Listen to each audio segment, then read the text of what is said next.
चला नमस्कार प्रिय विद्यार्थी मित्रांनो. मागील आपली एलपीपीचा जो सिक्वेन्स चालू होता ज्याच्यानुसार आपण एमसीक्यू सर्व सॉल्व्ह करून घेत होतो, तो सिक्वेन्स थोडासा माझा पर्सनल प्रॉब्लेम असल्या कारणामुळं आपण सिक्वेन्स बराचसा मध्ये तुटला होता, पण आपण आता त्याच सिक्वेन्सला कंटिन्यू या ठिकाणी करत आहोत. चला बघा, लक्ष द्या. जिथपर्यंत आपण आलो होतो तिथपासूनचे पुढचे क्वेश्चन जे आहेत ते क्वेश्चन आपण या ठिकाणी आता सॉल्व्ह करून घेणार आहोत. ठीक आहे. चला बघा, सगळ्यात पहिला question, the feasible region of LPP. Problem कशाचा आहे बेटा? एलपीपीचा, लिनियर प्रोग्रामिंग प्रॉब्लेमचा क्वेश्चन आहे. Shown shaded in the figure, find the minimum value. काय फाइंड आउट करायचं बेटा? आपल्याला मिनिमम व्हॅल्यू, छोटी व्हॅल्यू फाइंड आउट करायची. ती पण कशाची बेटा? हा जो काही ग्राफ आपल्याला या ठिकाणी जो दिसतोय त्या ग्राफचे कॉर्नर पॉइंट पकडायचे आपल्याला. फिजिबल पॉइंट ज्याला आपण म्हणतो बेटा, 3 पॉइंट आपल्याकडे आहेत. ठीक आहे. बाकीच्या पॉइंटचा आपल्याला विचार सुद्धा करायचा नाहीये. त्या 3 पॉइंट मधलाच कुठला तरी एक पॉइंट असा आहे की तो पॉइंट आपण ह्या ऑब्जेक्टिव्ह फंक्शन मध्ये जर ठेवला तर आपल्याला याच्यातली सगळ्यात मिनिमम व्हॅल्यू जी आपल्याला फाइंड आउट करायची ती मिनिमम व्हॅल्यू याच्यातनं आपल्याला या ठिकाणी भेटून जाईल. चला सगळ्यांनी व्यवस्थित लक्षात घ्या, मी त्याचे पॉइंट्स कसे काढतोय बघा. अतिशय सोपा क्वेश्चन आहे, त्यातल्या त्यात त्याचे पॉइंट्स मी एकदम सोप्या पद्धतीने या ठिकाणी तुम्हाला काढून दाखवतो. सगळ्यात पहिले मला एक गोष्ट सांगा बेटा, आपण हा जो पॉइंट या ठिकाणी काढत आहोत तो पॉइंट नीट एकदा सर्वांनी व्यवस्थित लक्षात घ्या. बघा बेटा, या ठिकाणी एक्स ची व्हॅल्यू किती आहे बेटा? 0 आहे ना. एक आणि वाय ची व्हॅल्यू काहीतरी समथिंग 1 2 3 4 अशी काहीतरी असणार आहे. एक्स वरती किती आहे? 0. आणि वाय वरती किती आहे? इथं जी व्हॅल्यू येईल ती आपल्याला फाइंड आउट करायची. एखाद्याला कळत नसेल ते 0 कसा पकडला मी, त्यांनी नीट व्यवस्थित लक्षात घ्या. 2 मिनिटांसाठी मी ते या ठिकाणी ग्राफ काढला. 1 2 3 असं इथं नाव दिलं, इकडं पण 1 2 3 नाव दिलं. 2 मिनिटांसाठी असं 2 मिनिटांसाठी काढला. आता जर इथं पॉइंट आला समजून घ्या इथं, तर याला हा पॉइंट त्याचे एक्स आणि वाय कोऑर्डिनेट आपण कसे घेणार बघा. ही मी अशी लाईन ड्रॉ करतो आणि इकडनं अशी लाईन ड्रॉ करतो. एक्स वरती किती बेटा? 2. आणि वाय वरती किती बेटा? वाय वरती किती आहे? 3. अशा पद्धतीने हा पॉइंट 2,3 आपल्याला या ठिकाणी भेटला. ठीक आहे. म्हणजे बघा, एक्स वरची व्हॅल्यू आपण जिथं असेल ना ती कन्सिडर करतो आणि ती इथं लिहितो 2. आता मला सांगा, एक्स वरती हा पॉइंट इथे आहे, मग एक्स वरती किती येणार? 0. कळालं का आता ते कसं कसं आलं तर 0? ठीक आहे. आणि पुढे नीट व्यवस्थित लक्षात घ्या, ही लाईन, हा जो पॉइंट आहे, हा पॉइंट कोणत्या 2 लाईन इंटरसेक्ट झाल्यामुळे तयार झालेला आहे? एक ही लाईन आणि एकदा एक ही लाईन.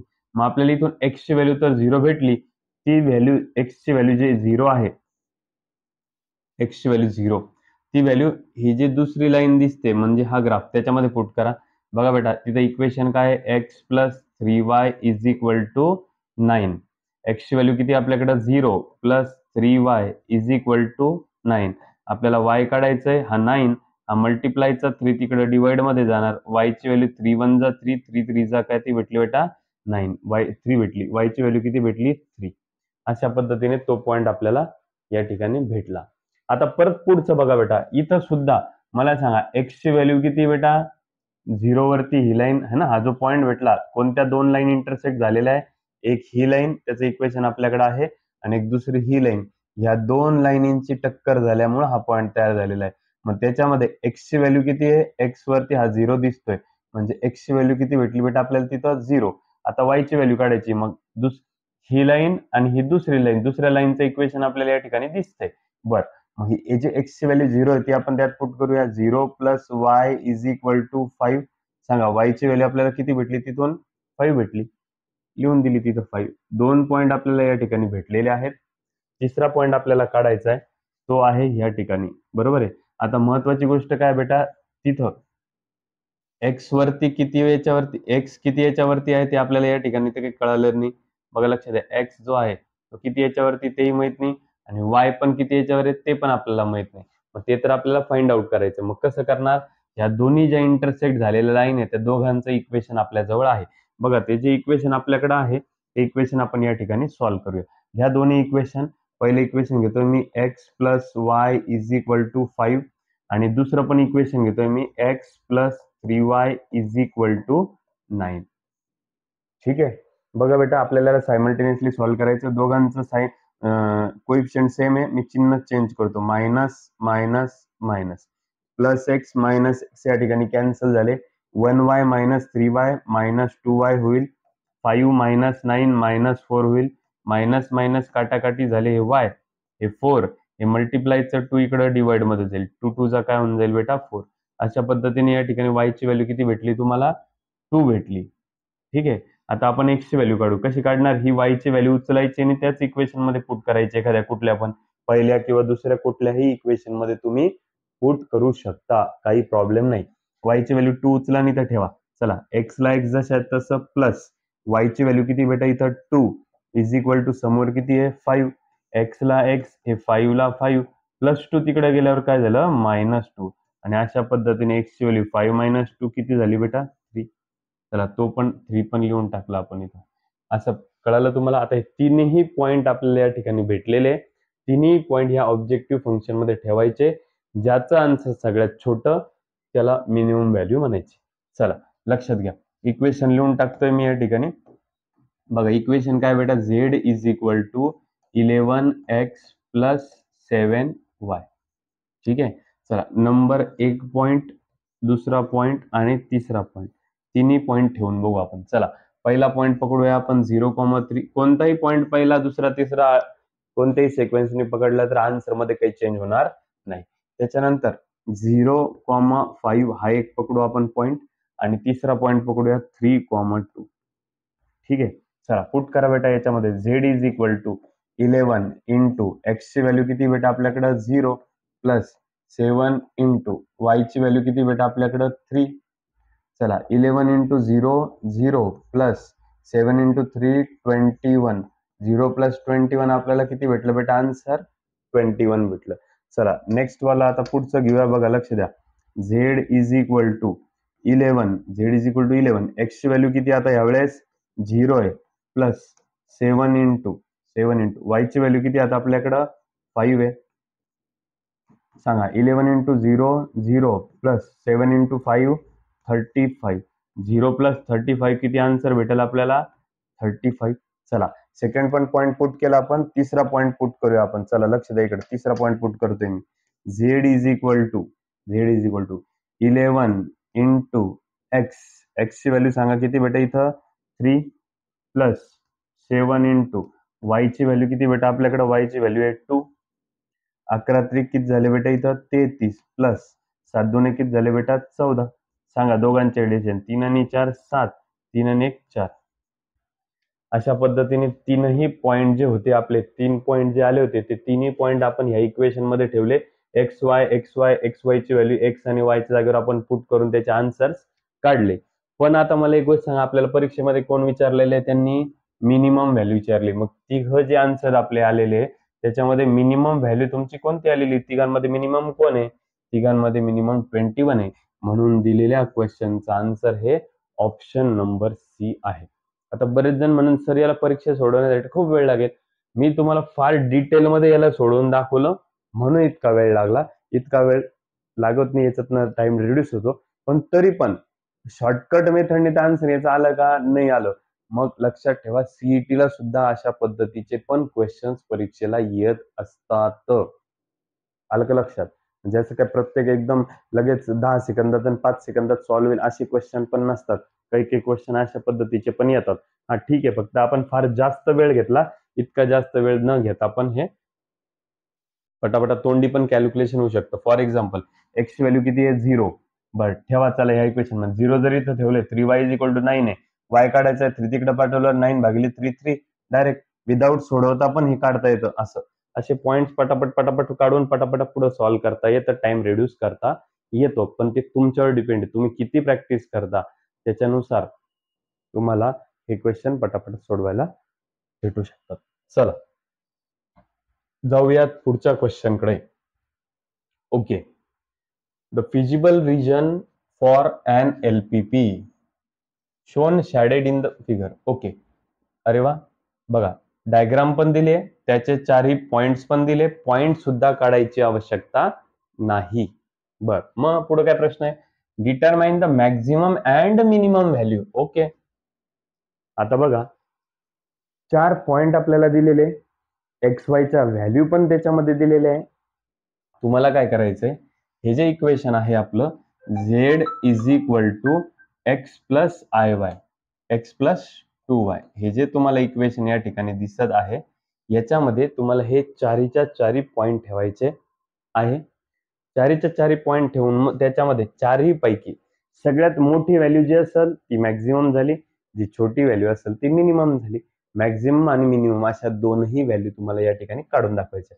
लक्षात राहू द्या, एकही पॉइंट आपल्याला असा मनाने डायरेक्ट हे करता येणार नाही, हा मोठा आणि हा छोटा. चारही पॉइंट सोडवावेच लागतील. चला सोडूया मग. नंबर 1 जो आहे तो पॉइंट घेऊ आपण 3/13 आणि कॉमा 24/13, एक नंबर. सेकंड नंबर कुठला पॉइंट घेता आता खालचा 18/7 कॉमा 2/7. नंबर तिसरा पॉइंट घेता तुम्ही आता 7/2 3/4, 7/2 आणि 3/4. आणि नंबर 4 जो आहे तो पॉइंट घ्या तुम्ही 3/2 आणि 3/2 आणि 15/4. ओके, चला चारीच्या चारी पॉइंट जे ना बेटा ते ह्या इक्वेशन मध्ये आपल्याला काय करायचे, पुट करायचे आहे. आणि पुट करून आपल्याला काय करायचं, या ठिकाणी आन्सर फाइंड आउट करायचे. चला ओके करूया.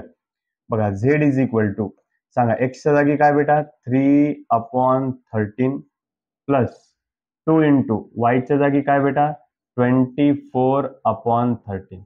बेटा इथपर्यंत कळालं की नाही कळालं सांगा. काय केलं आपण, एक्स आणि वायच्या जागेवरती एक्स आणि वायची व्हॅल्यू ठेवली. चला सॉल्व्ह करा. 3/13 as it is plus 2 into 24 48/13, 24 into 2 48. Okay next.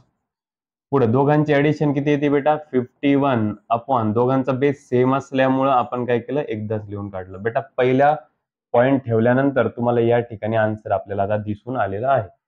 ठीक आहे, कळालं इथपर्यंत. नेक्स्ट चला, z इज इक्वल टू, सांगा बेटा z इज इक्वल टू एक्सच्या जागेवरती एक्सची व्हॅल्यू 18/7 प्लस 2 च्या जागेवरती 2, वायच्या जागेवरती वायची व्हॅल्यू सांगा. वायची व्हॅल्यू काय आहे 2/7.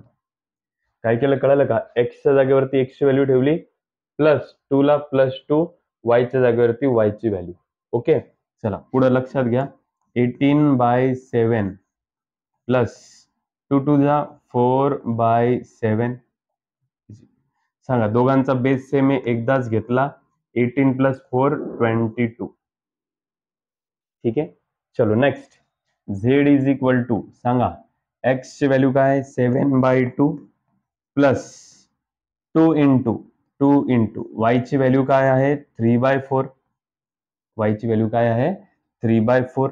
चला पुढे सांगा 7/2 जशाच्या तसं प्लस 2 1 जा 2 2 2 जा 4 3/2.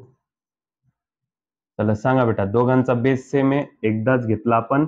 7 प्लस 3 किती होतात वरच्यांची ऍडिशन 10, 2 1 जा 2 2 5 जा 10.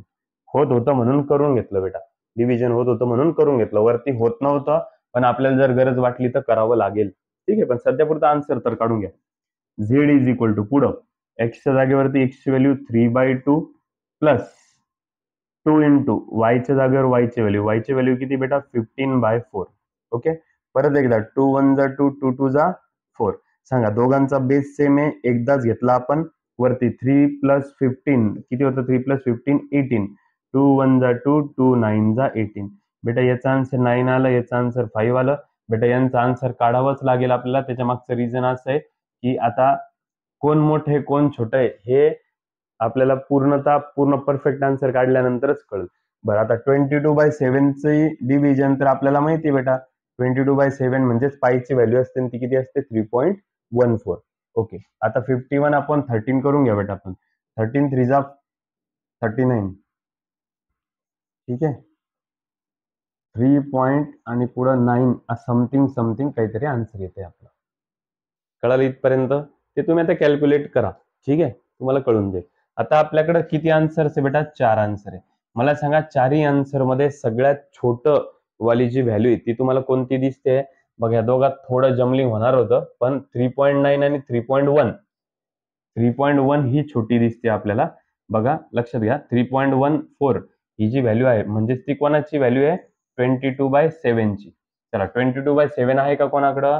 यस, ह्या ऑप्शन मध्ये तुम्हाला 22/7 दिसतं. ठीक आहे, बघा लक्ष द्या इकडे परत एकदा सांगतोय नीट व्यवस्थित ऐका बरं. 22/7 ही व्हॅल्यू सगळ्यात छोटी दिसते तुम्हाला सगळ्यांमध्ये आणि सगळ्यात मोठी कोणती दिसते बेटा? 9. बघा 9, 5, 3.14 आणि 3.9 चौघामध्ये सगळ्यात छोटी दिसते 3.14 आणि सगळ्यात मोठी दिसते 9. मग आपल्याला कोणती कोणती व्हॅल्यू विचारली त्यांनी? मॅक्झिमम आणि मिनिमम. तर सगळ्यांमध्ये मॅक्झिमम व्हॅल्यू कोणती आलेली बेटा तुमची? 9 आलेली आणि मिनिमम व्हॅल्यू तुमची कोणती आली? 3.14. 3.14 तर ऑप्शन मध्ये दिसत नाही, पण 3.14 म्हणजेच काय बेटा? 22/7. मग असा ऑप्शन आहे का तुमच्याकडे 9 आणि 22/7? यस, ऑप्शन नंबर बी आपल्याला या ठिकाणी दिसून आलेलं आहे, जे की मिनिमम आणि मॅक्झिमम व्हॅल्यू आपल्याला पूर्ण 4 याच्यामधून काढायची होती, तर ती तुम्हाला काढून दाखवली. मोठा आहे पण लहान लेकरांसारखं खेळणं बेटा, मॅक्झिमम मिनिमम व्हॅल्यू काढत बसायची. ठीक आहे, असं पकडतोय तुम्हाला सर्व समजते आणि त्याच्यानुसार आपण पुढे जातोय. चला, the feasible region of LPBS shown in figure, find the maximum value of. Okay, याच्यातली मॅक्झिमम व्हॅल्यू काढायची बेटा. परत तुम्हाला काय करावं लागेल? मॅक्झिमम व्हॅल्यू काढायची म्हणजे हे जे फिजिबलचे जे पॉइंट्स आहेत फिजिबल रिजनचे, हा एक पॉइंट, हा एक पॉइंट, हा एक पॉइंट आणि हा एक पॉइंट, हे चारही पॉइंट तुम्हाला काय करावं लागतील? ह्या इक्वेशन मध्ये ठेवावं लागतील. z is equal to 4x plus 5y या इक्वेशन मध्ये तुम्हाला काय करावं लागतील? चारही पॉइंट ठेवावे लागतील आणि त्याच्यातनं मॅक्झिमम कोणती व्हॅल्यू येईल ती तुम्हाला काढावी लागेल. बरं, आता हे चारही पॉइंट आपल्याकडे आहे का? मला सांगा. 0 तर ठेवायची गरज नाही, त्याचा आन्सरच 0 येऊन जाईल, म्हणजे ती काही मॅक्झिमम येऊ शकत नाही. बरं, त्याच्यानंतर हा पॉइंट आहे का तुमच्याकडं? हो आहे. चला, ओ पॉइंट आहे 0,0. फिजिबल रिजन म्हणजे काय बेटा? ही जी डायग्राम असते हॅचिंग वाली, त्याचे कॉर्नर पॉइंट घ्यायचे असतात आपल्याला. 0,0 घेतला, त्याच्यानंतर ई पॉइंट काय सांगा बेटा? ई पॉइंट आहे तुमच्याकडे 12,0. त्याच्यानंतर नेक्स्ट पुढचा पॉइंट आहे एच. काय बेटा हा एच पॉइंट काय सांगा तुमच्याकडे? 18,2. नेक्स्ट त्याच्यानंतर पुढे जी पॉइंट आहे 5,15. जी पॉइंट आहे 5,15. बघा 5 जी आणि नंतर हा पॉइंट डी 0,35/2. डी 0,35/2. किती पॉइंट आहे बेटा असे तुमच्याकडे फिजिबल रिजनचे? किती पॉइंट तुमच्याकडे? 1, 2, 3, 4, 5. 5 पॉइंट आहे. हे पाचच्या पाचही पॉइंट ह्या इक्वेशन मध्ये ठेवायचे आणि तुम्हाला तुमचा आन्सर त्या ठिकाणाहून भेटून जाईल. तुम्हाला कोणता आन्सर काढायचा बेटा? तुम्हाला आन्सर काढायचे मॅक्झिमम व्हॅल्यू. ओके, मला सांगा इकडे बघा, z is equal to 4 into x ची व्हॅल्यू किती बेटा? इथं 0 प्लस 5 इंटू y ची व्हॅल्यू किती बेटा? इथं 0. आन्सर काय भेटलं बेटा तुम्हाला? 0. कळलं? नेक्स्ट, ते तर आपल्याला तोंडी पण कळत होतं, मी तर पहिले पण सांगितलं 0,0 असलं की ते आन्सर 0च येणार आहे, पण त्याचा प्रॅक्टिस म्हणून चालू ठेवलं आपण. पुढे बघा बेटा, 4 इंटू एक्स ची व्हॅल्यू किती आपल्याकडे? 12 प्लस 5 इंटू वाय ची व्हॅल्यू किती बेटा आपल्याकडे? 0. 5 इंटू 0 0, 12 4 जा 48. ठीक आहे, नेक्स्ट पुढे 4 ला 4 as it is into x ची व्हॅल्यू किती बेटा? 18 प्लस 2 इंटू वाय ची व्हॅल्यू किती बेटा आपल्याकडे? 2. सांगा, 18 4 जा 72, 2 2 जा 4, total answer 76. Next 4 into x ची व्हॅल्यू किती आहे? 5 प्लस 5 इंटू वाय ची व्हॅल्यू किती आहे? 15. सांगा, 4 5 जा 20 प्लस 15 5 जा 75. दोघांची ऍडिशन किती झाली बेटा? 95. बघा आन्सर तर वाढत वाढत वाढत वाढतच चाललंय. चला पुढं, 4 इंटू एक्स ची व्हॅल्यू 0 प्लस 5 इंटू वाय ची व्हॅल्यू 35/2. चला, 4 इंटू 0 किती होऊन जाईल बेटा? 0 होऊन जाईल, प्लस यांचं बघा 5 5 जा 25 कॅरी टू 5 3 जा 15 plus two 75 sorry 17 divide by. बेटा यांचं कॅल्क्युलेशन केलं 2 8 जा 16 1 राहिला, 2 7 जा 14.5 87.5. ठीक आहे. चला मला सांगा बेटा, सगळ्यांचं तुम्ही कॅल्क्युलेशन केले असता, तुम्ही पूर्ण टोटल यांचं जर कॅल्क्युलेशन केलं तर तुम्हाला एक गोष्ट लक्षात येते की सगळ्यांमध्ये मॅक्झिमम वाली व्हॅल्यू कोणाची आलेली बेटा 95. कोणाची आली आहे 95. किती आली आहे 95. मग 95 मॅक्झिमम व्हॅल्यू म्हणून 95 तुमच्या दिलेल्या प्रश्नाचं आन्सर या ठिकाणी आहे.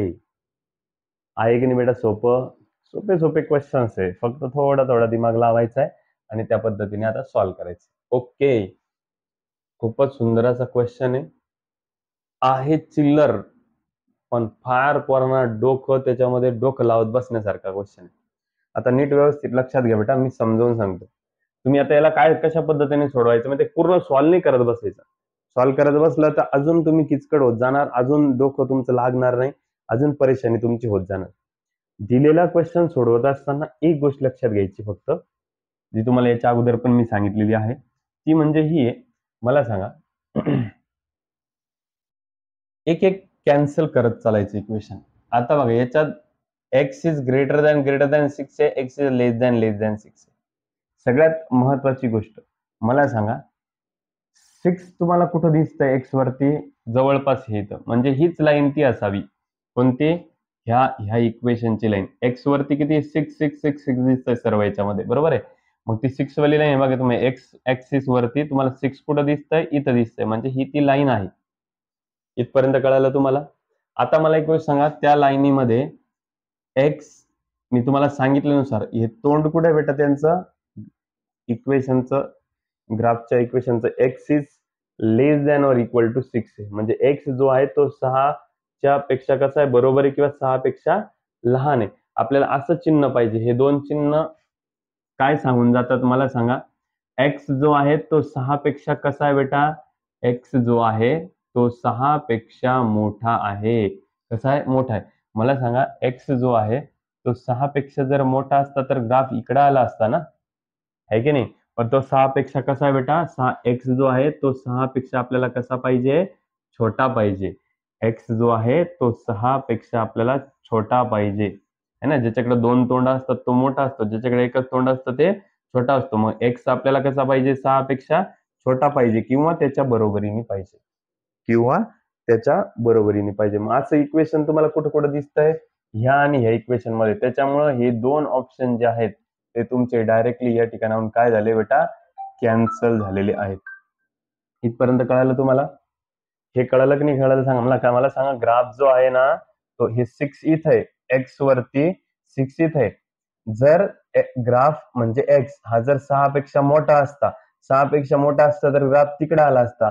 पण 6 पेक्षा लहान म्हणजे ग्राफ कुठे येणार आहे? त्याच्या लेफ्ट साईडला येणार आहे. x जो आहे तो 6 पेक्षा लहान आहे. ठीक आहे. आणि असं पण मी तुम्हाला सांगितलंय, याचं तोंड कुठे आहे बेटा? त्या साईडला आहे. तर तोंड त्या साईडला असेल तर ग्राफ कुठे येणार? इकडच्या साईडला. मग मला सांगा, याच्या ग्राफ कोणत्या साईडला आहे? ह्या साईडला आहे, म्हणजे तोंड कुठं पाहिजे? तिकडं पाहिजे. एक्सचं तोंड तिकडं पाहिजे, सॉरी ग्राफच्या ह्या इक्वेशनचे जे सिम्बॉल आहे तो तिकडं पाहिजे, म्हणजे ग्राफ कुठे येणार? इकडे येणार. आणि असं मग तुम्हाला कुठं दिसतंय? या दोघांमध्ये दिसतंय. या दोघांमध्ये दिसतंय का नाही? म्हणून हे दोन ऑप्शन तुमचे डायरेक्टली जागेवरती काय झाले? कॅन्सल झालेले आहेत. बर, आता पुढे नीट व्यवस्थित लक्षात घ्या. मी काय करतो, हे दोन इक्वेशन वरनं लगेच ठरवून देतो की आपला ग्राफ कुठे येणार काय येणार. आता मला एक गोष्ट सांगा बेटा, हे 4x आणि हे याचे 2 मिनिटासाठी मी पॉइंट काढतो. हे बघा, 4x plus 5y is equal to 20 असं पकडतो मी त्याला, डायरेक्ट इज इक्वल टू. आणि आता मी याचे पॉइंट्स काढून घेतो. पॉइंट्स कसे काढतात तुम्हाला माहिती? एक्स आणि वाय लिहायचं बेटा, क्रॉस मध्ये 0 0 लिहून टाकायचे. इथपर्यंत कळालं तुम्हाला? आता मला सांगा, एक्स काय 0 आहे, मग तुम्ही हात कोणावर ठेवणार? एक्स वरती. समोर कोण दिसतंय? 5y is equal to 20. चला, हे 5 ने 20 ला डिवाइड करा. 5 4 जा 20, 5 4 जा 20. कळालं बेटा y ची व्हॅल्यू? आता y ची व्हॅल्यू 0 आहे म्हणून हात कोणावर ठेवणार तुम्ही? y वर ठेवणार. समोर कोण दिसतंय? 4x is equal to 20. चला, 4 ने 20 ला डिवाइड करा. 4 5 जा 20. सांगा बेटा तुम्हाला पॉइंट काय भेटला? 0,4 आणि 5,0. कुठे दिसतं तुम्हाला 0,4? 0,4 0,4 आणि 5,0. त्याच लाईनवरती 5,0. म्हणजे तुम्हाला ही जी लाईन या ठिकाणी दिसतीये, ही लाईन तुम्ही ह्या पॉइंट्सनी म्हणजेच ह्या इक्वेशन नुसार तुम्ही ती लाईन काढलेली. इथपर्यंत कळालं तुम्हाला? कळालं की हे जे पहिली लाईन आहे ना बेटा, ही पहिलं जे इक्वेशन आहे ना, त्या पहिल्या इक्वेशनचे पॉइंट हे आले, ते पॉइंट तुम्हाला ह्या लाईनीवरती या ठिकाणी दिसत आहेत. इथपर्यंत तुम्हाला कळालं? आता महत्वाची गोष्ट आहे, मला सांगा त्याचा एरो कुठे आहे बेटा? त्याचा एरो त्या साईडला आहे. इकडं एकाचा इकडे आहे आणि एकाचा इकडे. मला सांगा आता 1 मिनिटासाठी, ही जी लाईन आहे तुमची, ही लाईन, ह्या लाईनीचा ग्राफ कुठे दिसतोय तुम्हाला? पलीकडे दिसतोय. बघा ना, ही जी लाईन आहे, ह्या लाईनीचा ग्राफ उजव्या साईडला आहे. आणि मी तुम्हाला सांगितलंय काय, ज्या साईडला तुमचं चिन्ह असेल त्याच्या अपोजिट साईडला तुमचा ग्राफ असतो. मग मला सांगा, ह्या लाईनीसाठी तुमचं चिन्ह कसं पाहिजे होतं? इकडं तोंड करून पाहिजे होतं. का बरं?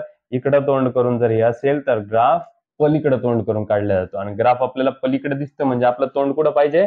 इकडं पाहिजे. म्हणजे हे तोंड असं आपलं पाहिजे या साईडला इक्वेशनचं. कळालं का? आता नीट व्यवस्थित लक्षात घ्या. आता बघा, मी इक्वेशन लिहिलं तुमच्यासाठी, 4x + 5y greater than or equal to 20. मला सांगा त्याचे पॉइंट हे आले, त्या पॉइंट नुसार मी ही लाईन ड्रॉ केली, आणि जेव्हा मी ही लाईन ड्रॉ केली, मला सांगा हे तोंड जर इकडं आहे तर याचा ग्राफ कुठे येणार? त्या साईडला. चेक करा बरं, ग्राफ त्या साईडला आला की नाही? हो, ग्राफ त्या साईडला आला. म्हणजे असं इक्वेशन तुम्हाला कुठं दिसतंय? हे बघा, हे दोन इक्वेशन तर पहिलेच कॅन्सल झाले. कुणामुळं? ह्या इक्वेशनांमुळे, बरोबर, ते कटवले. आता राहिले हे दोघं. त्यातलं मी पहिलं इक्वेशन घेतलं, पण मला सांगा पहिलं इक्वेशन सॅटिस्फाय केव्हा होतं? जेव्हा इकडं तोंड असेल म्हणजेच ग्राफ तिकडं असेल. ग्राफ तिकडं आहे का? हो आहे. म्हणजे हे असं पाहिजे आपल्याला. असं तुम्हाला कुठं दिसतं? या ठिकाणी इक्वेशन नंबर 3 मध्ये. परत एकदा नीट व्यवस्थित समजून सांगतो, सॉल्व्ह करत बसायची आवश्यकता नाही फार. मला सांगा, हे जे तुम्हाला 3 नंबरचं जे इक्वेशन या ठिकाणी दिसत होतं, त्याच्यामध्ये x इज इक्वल टू 6 2 मिनिटासाठी कुठे आहे मला सांगा? हे इथे आहे, x इज इक्वल टू 6चं इक्वेशन हे. मग मला सांगा, त्या लाईनीच्या पलीकडं ग्राफ आहे का? नाही, अलीकडं ग्राफ आहे. मग आपल्याला माहिती आहे, आपण जर तोंड तिकडं केलं त्या साईडला, तर मग ग्राफ त्याच्या अपोजिट साईडला आपण काढतो. सोपं सोपं सांगतोय. किंवा जर टेक्निकली सांगायचं तर मला सांगा, x जो आहे तो 6 पेक्षा कसा आहे? लहान आहे. हे बघा, x जो आहे तो 6 पेक्षा कसा आहे? लहान आहे. 6 पेक्षा लहान म्हणजे इकडे काढावं लागेल. म्हणजे आपल्याला असं चिन्ह पाहिजे. असं चिन्ह तिथं आहे का? नाहीये. म्हणून ते कॅन्सल झाले पहिले दोघं, कारण त्यांचे तोंड कुठं होते? या साईडला होते. आपल्याला पाहिजे या साईडला, कारण या साईडला जर तोंड असलं तर ग्राफ त्याच्या डाव्या साईडला काढला जात असतो, आणि ग्राफ त्या लाईनीच्या असं पण डाव्याच साईडला आहे. डाव्या साईडला आहे याचा अर्थ तोंड तिकडं असलं तर आपण डाव्या साईडला काढतो. म्हणजे असं इक्वेशन पाहिजे होतं. इथं इथं दिसत होतं, इथं नव्हतं दिसत, म्हणून ते दोन ऑप्शन काय झाले आपले? कॅन्सल झाले. आता राहिला प्रश्न खालच्या दोघांचा. त्यात मी पहिलं इक्वेशन घेतलं. पहिलं इक्वेशन घेऊन मी काय केलं? हे इथलं ही पहिलंच इक्वेशन जशाच्या तसं घेतलं. त्याचे पॉइंट्स काढले. त्या पॉइंट्स नुसार मी हा पॉइंट मला इथं आणि इथं सापडला. मग हे जे पॉइंट आहे ना ड्रॉ केलेले, हे जे 2 पॉइंट आलेले आहेत ना आपले, हे 2 पॉइंट मला इथं आणि इथं सापडले. ओके, त्यांच्यातून जाणारी मी लाईन ड्रॉ केली. लाईन ड्रॉ केल्यानंतर मला सांगा, इकडे एरो कोणत्या साईडला आहे? डाव्या साईडला. मग ग्राफ पुढे निघन त्या इक्वेशनच्या उजव्या साईडला. हो, उजव्या साईडला निघला. उजव्या साईडला निघाला. म्हणजे हेच आपलं इक्वेशन आहे. का बरं? कारण याचं तोंड बघा इकडच्या साईडला होतं. म्हणून ऑप्शन नंबर सी आपल्या या ठिकाणी करेक्ट आहे. ठीक आहे. चलो next. Choose the condition under which an optimum solution can not be obtain. Okay, प्रश्न समजून घ्या, सोडवत बसायचा नाही. नीट आहे का? एकदा मी चेक करतो की पुढचा क्वेश्चन सारखा आहे का, म्हणजे आपल्याला कळेल. येस, लक्ष द्या बेटा सर्वांनी. समजावून सांगतो, लगेच मागच्या क्वेश्चन कडे येतो. ह्या डायग्राम कडे बघा. या डायग्राम कडे बघितल्यानंतर तुम्हाला आता हॅचिंग लाईन कशी दिसते? इथं दिसते. आता 2 मिनिटासाठी तुम्ही जर मागच्या क्वेश्चन कडे गेले, तर मला सांग, अशा तशा लाईन पूर्ण काढून झाल्या की त्याच्यानंतर तुम्हाला जी हॅचिंग लाईन दिसते, ती हॅचिंग लाईन एका बंद डब्यात आहे का? हो, सगळीकडून असं पॅक झालेलं आहे ते. आता असं उघडं आहे का? नाही, सगळीकडून काय झालेलं आहे बेटा? पॅक झालेलं आहे. ठीक आहे. चला नीट व्यवस्थित लक्षात घ्या. म्हणजे बघा, याला जे आहे ना, असं हे जे चारही पॉइंट आहे ना, त्या चारही पॉइंटच्या डब्यामध्ये हे काय झालेले? बंद. हे जे बंद आहे, बंदला म्हणायचं बाउंडेड. काय म्हणायचं बेटा? बंदला बाउंडेड. आणि आता जर हा क्वेश्चन बघितला तुम्ही, तर इकडे बघा, हे हे 3 पॉइंट आपल्याला दिसत आहे बघा, मी जोडतोय बरं. पण हे असं बंद आहे का? हे कुठं बंद डब्यात आहे का? नाही, याला मोकळकी सुटलेली आहे इथं. इथं काय आहे, असं एका साईडने असं हे काय मोकळं आहे. मोकळं जर असलं त्याला काय म्हणायचं आपण? अनबाउंडेड. काय म्हणायचं? अनबाउंडेड. लक्षात घ्या. परत इथे एक डायग्राम काढतो म्हणजे तुम्हाला कळल चांगल्या पद्धतीने. आता जर इथं हॅचिंग असेल तर बघा बरं बेटा, लक्षात घ्या. इथं असा हा बंद डब्बा आहे, ठीक आहे.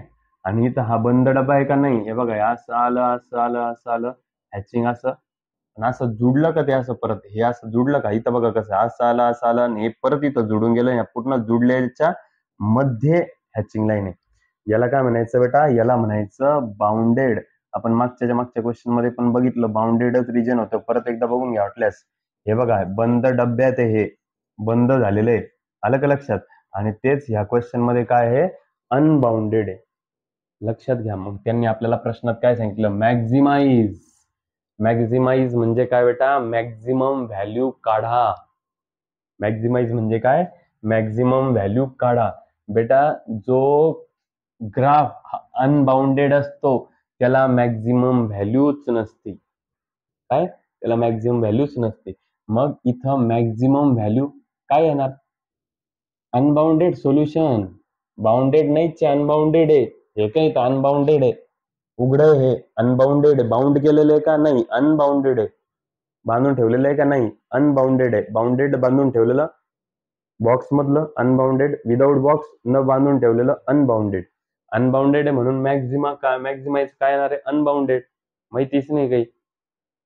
कळलं का? म्हणून याचा आन्सर काय आलं बेटा? अनबाउंडेड. आणि याच्यानुसारच ह्या क्वेश्चनचं पण आन्सर बघा. त्यांनी सांगितलं, choose the condition under which an optimum solution can not be obtain. Optimum solution निघत नाही असं ऑप्शन कोणतं आहे याच्यात? मला सांगा.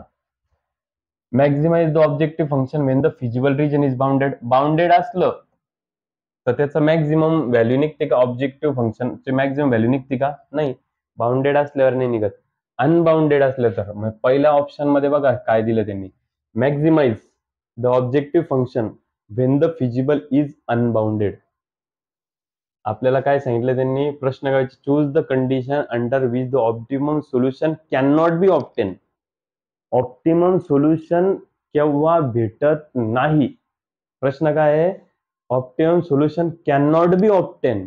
ऑप्टिमम सोल्युशन भेटत नाही. ऑप्टिमम सोल्युशन केव्हा भेटत नाही? मॅक्झिमम वालं किंवा कोणतं वालं?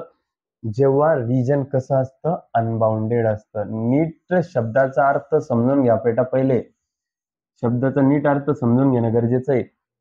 प्रश्न बी समजून घ्या पहिले, की प्रश्नात त्यांनी म्हणलेले आहे की अशी कोणती कंडिशन आहे की तेव्हा optimum solution can not be obtain. Optimum solution भेटत नाही. केव्हा भेटत नाही? जेव्हा तुमचं रिजन अनबाउंडेड असतं, मोकळं असतं, तेव्हा मॅक्झिमम मिनिमम काहीच भेटत नाही. म्हणून option number A. Option number B का बरं नाही आहे? त्यांनी घेतलं मॅक्झिमम भेटतं म्हणे जेव्हा केव्हा बाउंडेड असतं. बाउंडेड असतं तेव्हा मॅक्झिमम भेटतं, पण आपल्याला भेटतं वालं नाही. आपल्याला question can not be obtain, न भेटणारं वालं. ऍक्च्युली सेकंड जे स्टेटमेंट आहे हे करेक्ट आहे, पण आपल्याला करेक्ट वाला नाही काढायचंय. आपल्याला कॅन नॉट बी ऑप्टेन, आपल्याला न भेटणारं काढायचंय. केव्हा नाही भेटणार? जेव्हा बाउंडेड असेल. अनबाउंडेड असेल तेव्हा भेटणार नाही. अनबाउंडेड जेव्हा रिजन असेल तेव्हा कॅन नॉट बी ऑप्टेन, भेटणार नाही. बाउंडेड जर असेल तर भेटणार आहे ना, आपल्याला भेटणार नाही. कॅन नॉट बी ऑप्टेन वाला काढायचंय. म्हणजे बघा, परत एकदा सांगतो पुढच्या याच्यामध्ये, जेव्हा तुमचं रिजन बाउंडेड असेल तेव्हा तुम्हाला मॅक्झिमम मिनिमम भेटेल. जेव्हा तुमचं अनबाउंडेड असेल तेव्हा तुम्हाला मॅक्झिमम मिनिमा भेटणार नाही. जेव्हा अनबाउंडेड असेल तेव्हा तुम्हाला मॅक्झिमम मिनिमा भेटणार नाही. आणि आपल्याला न भेटणारं वालाच लिहायचंय. कॅन नॉट बी ऑप्टेन, न भेटणारं लिहायचंय. म्हणून ऑप्शन नंबर 1 या ठिकाणी करेक्ट आहे. ठीक आहे. ज्यांना कळालं नसेल ते परत त्या क्वेश्चन नंबर टाकून विचारू शकता. Okay. The feasible region for a given LPP as shown in the figure. The LPP has one solution, two solution, infinite solution and no solution. बेटा, अशा टाइपचे क्वेश्चन जर आले तर 2 मिनिटं एकदा डायग्राम कडे बघायचं. डायग्राम कडे बघितल्यानंतर महत्वाची गोष्ट काय आहे? ज्या पण डायग्राम मध्ये तुम्हाला असे हॅचिंग वाले 2 सेक्शन दिसतील, एकदम सोपं रिझन सांगतो बेटा, जेव्हा पण तुम्हाला असे एकापेक्षा जास्त, मग ते 2 असो 3 असो किती असो, पण एकापेक्षा जास्त ग्राफ तुम्हाला दिसतील, एखाद्या वेळेस पुढच्या क्वेश्चन मध्ये असू शकतं. यस, इकडे बघा, याच्यात पण 2 आहे बेटा, आहे की नाही? असे 2-2 बॉक्स ग्राफ वाले जेव्हा तुम्हाला दिसतील, त्याचं डोळे झाकून आन्सर लिहून टाकायचं बेटा, नो सोल्युशन. लक्षात राहू द्यायचं हा. ज्या ग्राफच्या क्वेश्चन मध्ये जेव्हा ज्या ग्राफ मध्ये एकापेक्षा 2 हॅचिंगचे सेक्शन असतील, 2-2 ठिकाणी हॅचिंगचे सेक्शन असतील, 2 पेक्षा किती, एकापेक्षा किती बी जास्त, 2 असो 3 असो 4 असो किती असू द्या, तर त्यावेळेस त्या क्वेश्चन त्याला काय लिहायचं, आन्सर काय लिहून टाकायचं, नो सोल्युशन. पुढच्या पण क्वेश्चन मध्ये तेच आहे बघा, लक्ष द्या. एकापेक्षा जास्त तुम्हाला या ठिकाणी सेक्शन दिसत आहेत, त्याच्यामुळे त्याचं पण आन्सर तुम्ही विदाऊट सोडवता डायरेक्टली लिहून टाकायचं, नो सोल्युशन. लक्षात ठेवा बेटा. मुलं काय करतात, डायरेक्ट चालू करतात सोडवणं. बेटा एकापेक्षा जास्त सेक्शन असतील हॅचिंग वाले तर त्याला म्हणायचं नो सोल्युशन. चला next question. The inequality representing the following graph. Okay, खाली दिलेल्यापैकी जे काय आहे खाली दिलेल्यापैकी कोणतं ऑप्शन करेक्ट आहे ह्या डायग्राम साठी. आता मला सांगा बेटा, इकडं पण एक्स ऍक्सिस म्हणजे एवढं फिक्स आहे की आन्सर तुमचा एक्स इज इक्वल टू, पण दिलेल्या प्रश्नामध्ये चारही ऑप्शन चारही ऑप्शन मध्ये एक्स ऍक्सिस तुम्हाला दिसते. बरं ओके, मग गोष्ट अशी आहे, इकडं 5 आणि इकडं -5 आहे. तुम्हाला जो ग्राफ काही दिसतोय तो ग्राफ इकडं -5च्या इकडं आणि 5च्या इकडे, मग आणि त्यातल्या त्यात तो एक्स ऍक्सिस वर आहे, म्हणजे एक्स इज इक्वल टू 5 हे असं गणित आपल्याला कळालेलं आहे. X is equal to 5 less than 5, x is less than 5, x वरती 5 पेक्षा छोटा आहे एवढं तर आपल्याला कळालं. एक्स जो आहे ना, हा एक्स हा या 5 पेक्षा कसा आहे, छोटा आहे. इथपर्यंत तर आपल्याला या ठिकाणी कळालेलं आहे. पण असं पण आहे ना, -5 पेक्षा मोठा आहे, मग एक्स जो आहे तो 5 पेक्षा छोटा आणि -5 पेक्षा मोठा आहे. पण बेटा जर का मी याला मॉड टाकून दिलं तर मॉड मध्ये कुठलीही संख्या काय होती, मायनसची प्लस होऊन जात असते. म्हणजे हा जो -5 आहे तो मॉड मध्ये, लक्षात ठेवा, मॉड मध्ये -5 काय होत असतं बेटा, +5 होत असतं. लक्षात ठेवा, मॉड मध्ये जर मायनस आलं तर ते काय होऊन जातं, निघून जातं.